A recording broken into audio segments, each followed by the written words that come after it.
Today on Blue Values TV, we're going to interview Spencer Short, council member in the city of Lincoln. Stay tuned.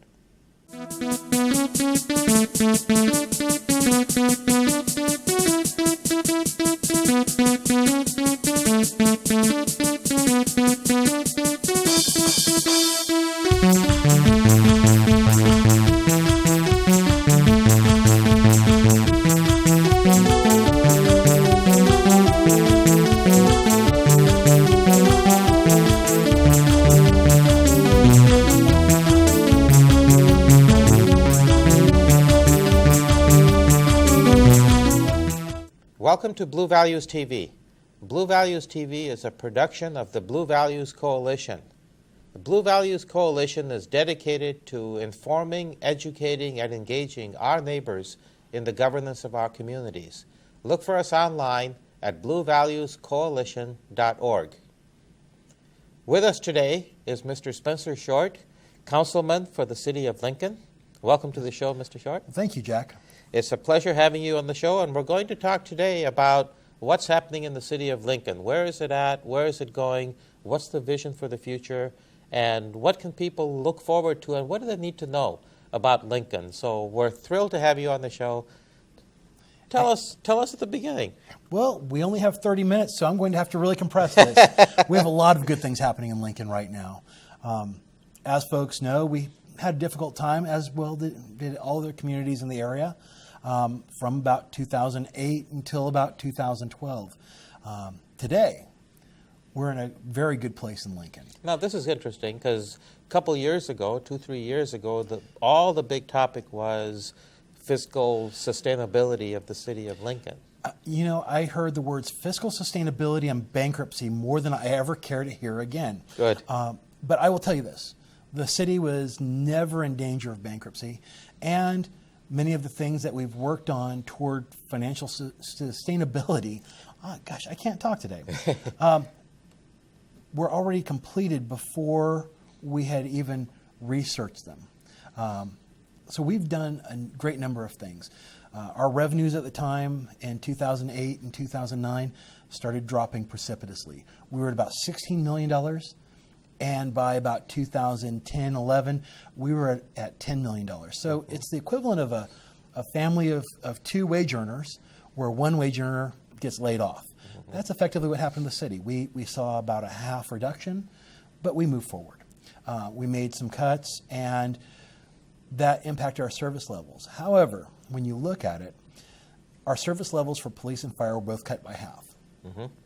Lincoln is still rated as the 52nd safest city in the United States, which is huge. There are 400 and some cities in California, not counting the other 50 states.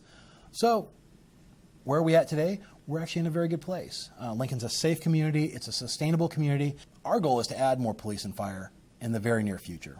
And that has to go along with revenue. So we have to balance those two out. So kind of looking at the long term here, 2008, we passed a general plan that will take us for 50 years to sync us with federal transportation funding and federal infrastructure funding.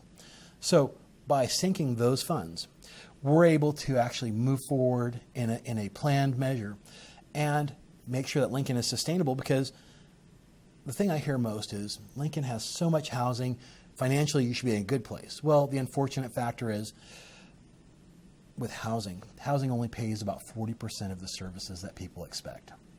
The other 60% really comes from business and industry. Right. And so we don't have those other businesses and industry to a great level yet. Yes, we do have a couple of big boxes. We have a Target, we have a Home Depot, we have a Lowe's. Please come shop with us. Mm-hmm. What can we do to attract more of those businesses to Lincoln? Actually, there are two things. One is the bypass, and I know that's a hot button issue for a lot of folks. The bypass is going to help us by opening up key development opportunities out near our airport, right, which will help us with the industry. We have about 400 acres out by the airport that could use development and could be used in a great way to impact local aviation. Mm-hmm. We also have a whole nother half of the airport that could be utilized. And yeah, when you go by the Lincoln Airport and you see all of the industrial buildings that can be leased out, yes, a lot of them are sitting empty still. True. A lot of them were sitting empty until Nelson Road was completed. Right. Nelson Road is the main connector between the airport and the new Highway 65. And prior to about October, Nelson Lane could not handle heavy truck traffic. It couldn't really handle much traffic. It was at about 5,000 car trips a day. We completed that project in October. Yep. The counts at that point, 15,000 car trips a day up and down that road. So since we now have a connector between the highway and the airport, we can now open up 1.2 million square feet that we have of industrial office space. And how do we bring people into that, businesses into that? Actually, it's already happening. We have people coming out that are interested in the airport, they're interested in co-location with the airport, and they were looking for a transportation system. So now that we have the bypass in, we're getting a ton of inquiries out there. And all along the bypass is where we will see our next commercial developments go. And so those areas are factored into our general plan. That's actually the economic heart of what Lincoln can be. Now we have the economic heart, and then we have the kind of soul of Lincoln, which is downtown. Right. So what's happened with downtown since the bypass? Well, actually, quite a bit. It was actually jarring because my family moved back here when I was 2. And my grandparents raised their family here. My dad grew up here. And so when we came back, Lincoln was a city of about 6,000. You could walk out to Highway 65, lay down, stay there for a few minutes, get back up and cross the street and not worry about getting hit. If we saw it prior to the bypass opening in 2012, it was crazy. Yes. I mean, we had lots of upwards of about 40,000 car trips a day. Yep. We're now down to, I think, around 20,000 car trips a day. But those car trips are now meaningful because a lot of people said they were afraid to go downtown. There were so many trucks, there was so much traffic, it was a problem. The good news is, the day the bypass opened, I actually took a quick run down through town. I thought, wow, this is a little bit eerie. There's no traffic. And then I started asking the business owners because we were concerned about how downtown would fare. What we found in about a year and a half since that happened, sales were up 30% in downtown. So partly the economy improving too? Partially the economy improving, partially people who had never been downtown. There were right. folks out in 12 Bridges and Del Webb that would always, as we say, turn left on 65 rather than turn right. Right. Well, finally they're turning right. They're coming back downtown, and they're experiencing what we have downtown. And then we have a lot of activities downtown that bring people, like the Farmers Market. Right. We have the Portuguese Festival, which is actually coming up 5 weeks after Easter.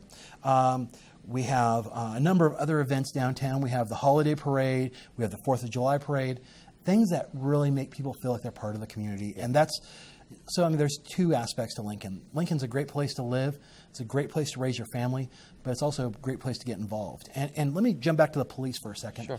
Because part of the reason that we're such a safe city, and I need to thank our volunteers for a second, because we have around 60 police volunteers. People who come in, they help, they take reports, they go out, they do home checks for vacation checks. And so I really need to thank our volunteers on that. Our volunteers in the police department, our volunteers in the library. The volunteers at the library keep the library open. Yeah. So it's vitally important. And it also shows that people come into the community and they're willing to give back, just as generations have before. Now, with improving times and improving fiscal numbers in the city, are we going to be able to see a day when our library has more hours and we have more involvement in things like that? The library is still limited hours. It's on limited hours. We have a few things that are happening right now. We're on fairly limited staff because it looks like one of our partners in the library may end up pulling out. And that's unfortunate.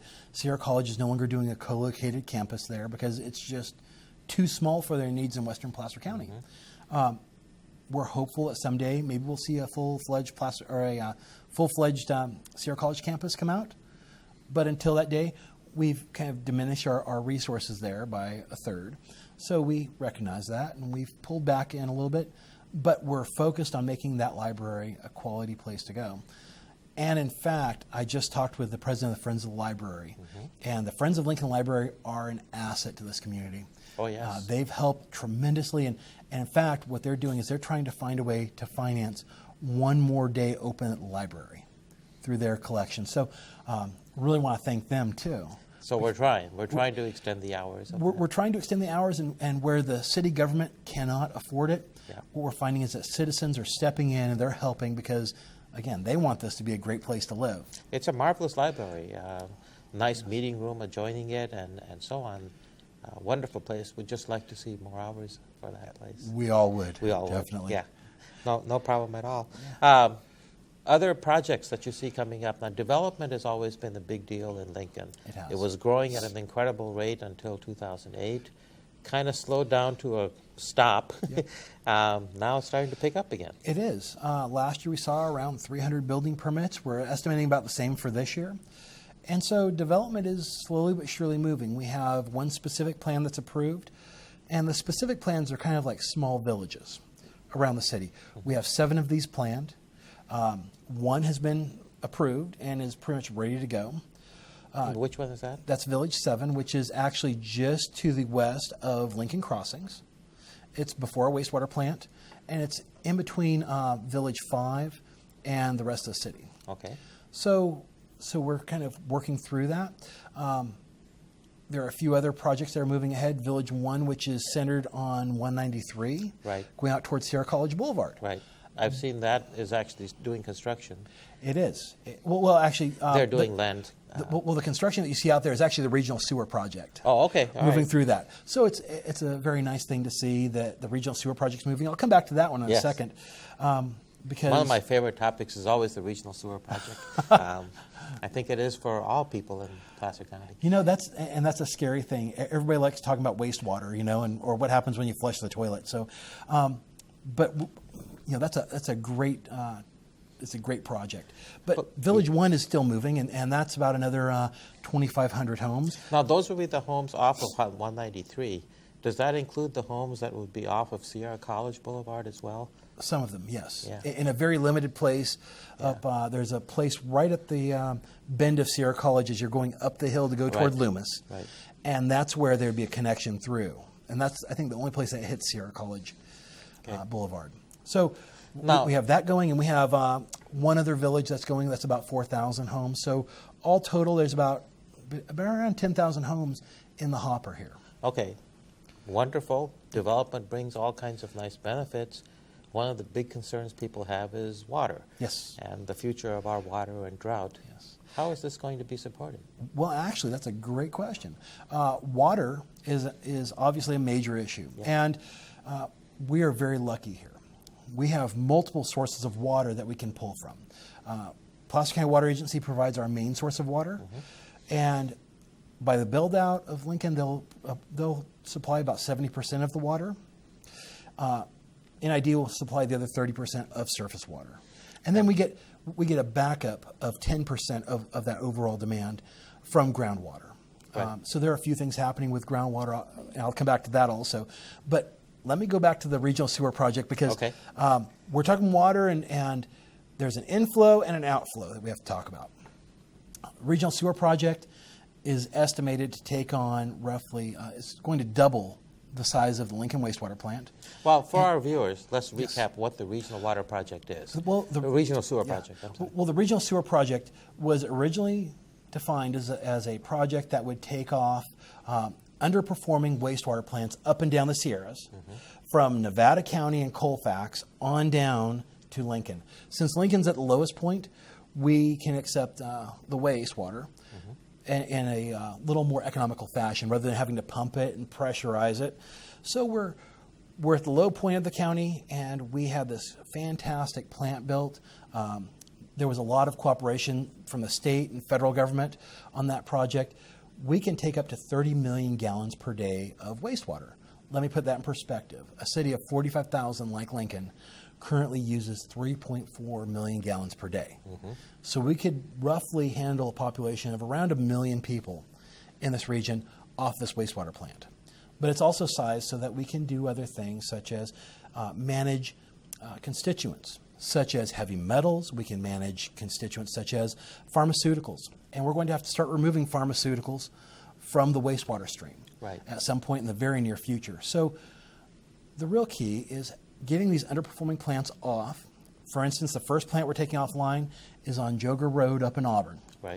That's going to take off a 1950s, 60s era plant and bring that down through a pipe to Lincoln, which is a brand new plant, and it's a phenomenal place. If you haven't come out, if you'd like to come out, let me know. We're happy to give tours. I recently took a reporter out there, and the reporter was asking me, well, so where is the place? Because I'm trying to smell for it. I took the reporter right up on top of the process, and I said, that's where the sewage comes in. Mm-hmm. And they were absolutely astonished. Mm-hmm. But the nice thing about this, we're currently using 3.4 million gallons of capacity a day. That means that something comes out the back end, which is about, right now we're saying about 2 million gallons, but realistically it's probably closer to 3 million gallons per day, mm-hmm. that we can then turn around and use, not as drinking water, but as industrial water. Right. With all of the cutbacks in water that have been required by the state, and the governor issued his edict last year that said people they can only water their lawns 3 days out of the week. Right. Same thing goes for city parks. Right. Same thing goes for cemeteries. What if we can put them on reclaimed water? Right. And make sure that our parks are green, our cemeteries are green, and this is water that otherwise would just be applied to farmlands possibly, or just run right out to the bay. Right. So we can then turn around and use that water. This regional sewer project will double the amount of water available around Lincoln. We're looking at doing things like taking off our log mill, taking off the dump, which use it for dust control. Mm-hmm. And then putting them on reclaimed water. Putting them on reclaimed water, and then being able to use the potable water, the drinkable water, for more those, housing for more housing or for more commercial, right. to make sure that we can benefit the citizens of this area. So right. we've taken a little bit larger view. We've taken more of a regional view on this because we have to be good stewards of our resources now and in the future. So yeah, fantastic. Yeah, it's a marvelous story, and people never dream how important a regional sewer can be. But it's also going to bring revenue to the city of Lincoln. Is that not right? It will bring some revenue, but more importantly, it will drive costs down. Right. Because if the pharmaceutical process that we're expecting comes through, that means you'd have to apply one of these processes at every one of these plants up and down the Sierras. If you can take that plant off at Joga Road, that means that you have two entities working together that only have to have one process. Right. Right. And then what happens if you bring in a third and a fourth? And we have other folks that are interested. Yeah. So then we can drive the cost down. Right now, Lincoln has the second lowest cost in the region and has the best plant at the lowest cost. Best plant, and yet that plant is going to always be upgraded because there are always new regulations coming in for sewer plants. Absolutely. And if we stay ahead of the game and we take a look where the technology is leading us, mm-hmm. we can do some phenomenal things. One of the things that the council has actually talked about is at the wastewater plant, going to both solar and a process with digestion of sludge, which would then create energy. Both of these would create energy, offsetting the main cost of the wastewater plant itself. That sounds actually very interesting. Good use of basically biological energy. Absolutely. Yeah, fantastic. So I mean, we're doing a lot of things with water right now, but we're also looking at improving plants with PCWA, with Placer County Water Agency, and Nevada Irrigation District. A lot of times we talk in acronyms, and so I have to catch myself sometimes. But it's a really neat process that we're working on right now with both these water agencies, making sure that we have water for the future. So in drought conditions, we're fairly well protected here. Right. And for people who don't know, people are always hearing about Folsom Lake being at a very low level. City of Lincoln doesn't get most of its water from Folsom Lake. No. It gets it more from Hellhole Dam and other sources. We do. We get from the Upper American River. Right. And before it hits Folsom, Folsom really supplies San Juan Water District, Roseville, and other water agencies out there, Carmichael, Fair Oaks. Yeah. So we're very lucky that we're higher up in the Sierras. We get a very solid supply of water from Placer County Water Agency and from Nevada Irrigation District. Right. We're going to be receiving more water in the future because we're developing lands that are now in Nevada Irrigation District's area. In fact, most folks don't know this. Part of Del Webb is actually in the Nevada Irrigation District boundary. Yeah. So we've really had to look at a comprehensive strategy for the long term. Now, recently, the water rates for the city of Lincoln actually went up. Yes. By a fairly significant amount. Yes. What's your explanation for that? Well, a couple things.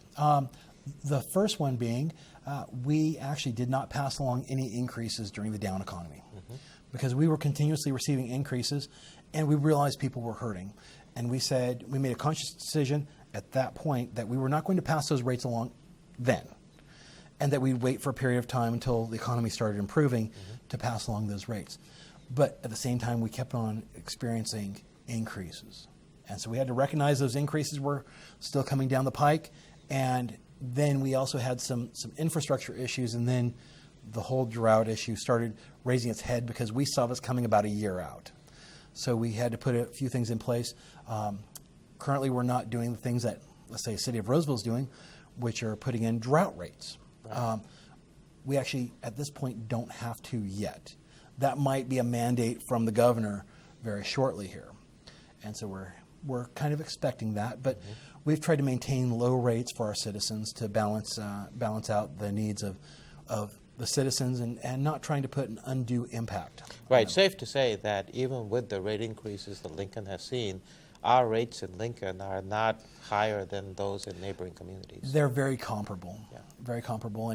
And yes, we did take a big jump at one point, but we had to kind of catch up, or else we were going to be unable to function and to provide the infrastructure that we have.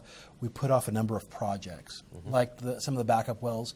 We were down to 2 backup wells last year, where we normally have 4. And so we need that to make sure that the city can continue operating. Yeah. So, Councilman Short, tell us a little bit about your own background. You've been on the city council now for how long? 14 years. 14 years. 14 years. I've been with the city for 18 years. And, I grew up here. I grew up in Lincoln. And I'm very proud to say that. I'm a zebra. Go Zebras. There are very few of us that can say that anymore. But, yeah, I grew up in Lincoln. Kind of got a taste of city operations years ago. My uncle was on the council in the late 80s. And Lincoln was having some of the same issues it's still having, trying to fund police, trying to fund fire, trying to continue operation. So I got bit by the city bug, and then I went on to go to school locally, Sierra College, and go Wolverines and go Hornets. Attended Sac State, and then I decided to get into city government because I found that was just very intriguing. There are a lot of issues. You have to really pick up things quickly, and you have a diversity of the job. Now, that's one thing that we're always trying to encourage our viewers is to get involved and engaged in local government. What is it that got you engaged so heavily? I'll tell you, when I was 18, there was a proposal put out to make Lincoln a prison town. And there was a city manager who had come in, and he had been in Avenal. And he said, I think a prison would go well here. And I said, you know what? I grew up here. I'd like to remain here. And that's not really well for my community. And so I kind of got involved at that point. And then I took a bit of a hiatus and was not selected to be on that committee. But they came to the decision that it wasn't a good thing for Lincoln. And then I got back involved when I was in college and ended up playing basketball with the city manager. And he asked me to come on to his staff for a year for an internship. And that's where I really got involved again. But there are so many opportunities to get involved. We have a number of committees that are out there every year that we select for. And there are some committees that actually go unfilled. Building Board of Appeals, Planning Board of Appeals. I think we're short by at least one on our library board this year. We always have people show up for economic development and for planning, but then some of these other committees. So if folks have an interest, I would encourage them to come get involved. And actually, let me put a plug in for something. If citizens want to get involved, I would recommend to you get on the city's e-blast.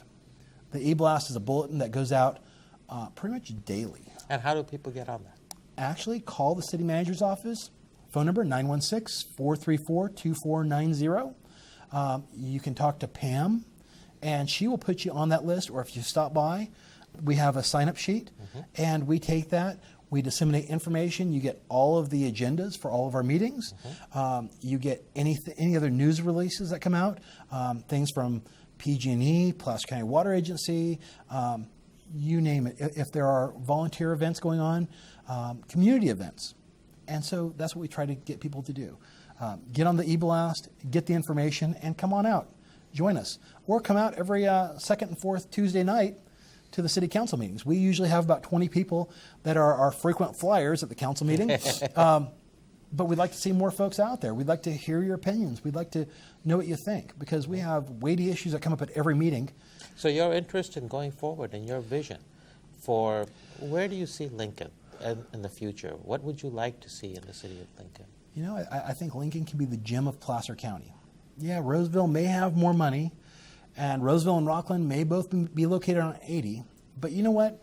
I think Lincoln has the ability to have and maintain more of that hometown feel. We have some great opportunities and things that set us apart. Only Auburn in Placer County has an airport. And our airport is larger and can be a much greater asset to the entire region from an economic development standpoint. I believe that commercially we're going to balance out. And I think that our general plan will lead us to the point that we can be at around between 90 and 120,000 people and be sustainable. Yeah. So that's a critical thing. But then there are amenities that go into this. And I'll tell you one of the amenities that I've been very high on. Roseville has this great little fairgrounds. Yes. And the Roseville Fairgrounds is an asset. I remember going there as a kid. But I didn't realize that they had the level of problems that they've had there. Since 1978, there's been a ongoing administration of a lawsuit over the racetrack there. Right. And noise, basically. Noise and dust and everything else. And we had a chance to talk with some of our counterparts from Roseville and suggested, why don't you let us have the fairgrounds? And we've talked with the county about this, about bringing the fairgrounds to Lincoln, expand the racing opportunities. We'd actually like to try to co-locate our rodeo grounds with the fairground to do a year-round rodeo center. But not in this current location. Not in the current location. No, the current location for the rodeo grounds, it's a great rodeo grounds. If you haven't been out there, it's right off of Highway 65 and Lincoln Boulevard. Right. And I'd recommend you go. Almost every weekend that it's decent weather, you'll see a rodeo event out there. But what we'd like to do is have a covered rodeo center, riding center, and also auction yard there to expand those offerings and to really embrace the agricultural heritage that we have here, as well as expand it possibly to horse racing, possibly to overall fair activities, and expand that for Lincoln to present that for the county. And it could be right off of Highway 65. We don't want to tuck it away in some hinterland. We want it to be right there adjacent to the freeway so that it's great transportation, great utility access. So we could do some really phenomenal things. And attract all of the visitors to showcase Lincoln. We'll attract the visitors and then also attract some commercial and some hotels to offset that. And I think it could be a fantastic thing for us. Fantastic. So, we're looking at sports tourism. We're looking at a lot of opportunities, but we want to maintain our downtown commercial heritage. We'd like to see, personally, I'd like to see more activities downtown, some bars, some restaurants, some things that would kind of synergize together and create evening activity. Yep. Because I think if we balance that out with some of the new development, we can have a place that everyone can find something to do in Lincoln and really enjoy themselves. Sounds fantastic. Thank you so much for being with us today, Councilman. It's been a real pleasure talking with you about the city of Lincoln. I happen to live in Lincoln myself. A wonderful place to live. Well, thank you, and we're glad you do, and I hope to see you out at some more meetings. Absolutely.